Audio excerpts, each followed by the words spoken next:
HPV virus అంటే ఏంటి? అది ఎలా స్ప్రెడ్ అవుతుంది? I'm doctor Sudha from Sudha hospital Hyderabad. HPV virus గురించి చాలా వింటున్నాము.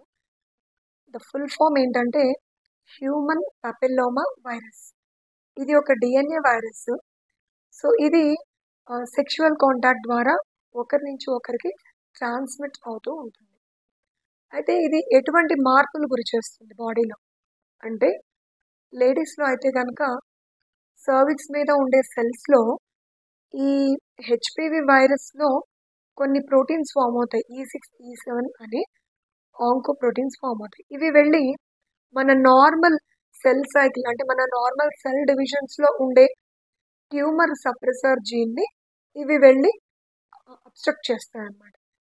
సో దానివల్ల మన సెల్స్ మల్టిప్లికేషన్ ప్రాపర్గా జరగకుండా అబ్నార్మల్గా జరిగే అవకాశం, ఇంకా ఇది లాంగ్ టర్మ్లో పర్సిస్ట్ అయితే అది క్యాన్సర్ కింద కూడా మారే అవకాశాలు ఉంటాయి. అయితే ఈ హెచ్పివి వైరస్లు 100 వెరైటీస్లో ఉంటాయి. అన్ని హెచ్పివిలు డేంజరస్ కాదు. కొన్ని లో రిస్క్ ఉంటాయి, కొన్ని హై రిస్క్ ఉంటాయి.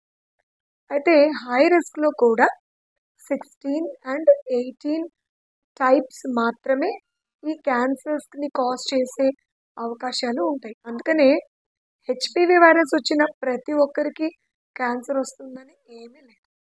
అండ్ ఈ హెచ్పివి వైరస్ ఒక 1 year అయ్యేసరికి మన బాడీ నుంచి ఎలిమినేట్ కూడా అయిపోయే ఛాన్సెస్ చాలా ఎక్కువ. ఎందుకంటే మన బాడీ ఇమ్యూనిటీ పవర్ దాన్ని రెసిస్ట్ చేస్తుంది ఆ వైరస్ని. సో అది క్లియర్ ఆఫ్ అయిపోతుంది మన బాడీలోంచి.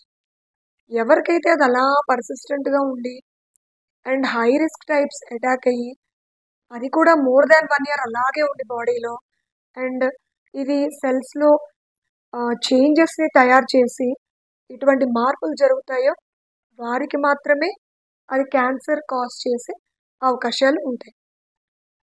అండ్ మన నెక్స్ట్ వీడియోలో ఈ హెచ్పివి వైరస్ ఎవరిని ఎక్కువగా అటాక్ చేసే అవకాశాలు ఉన్నాయో తెలుసుకుందాం. Thank you.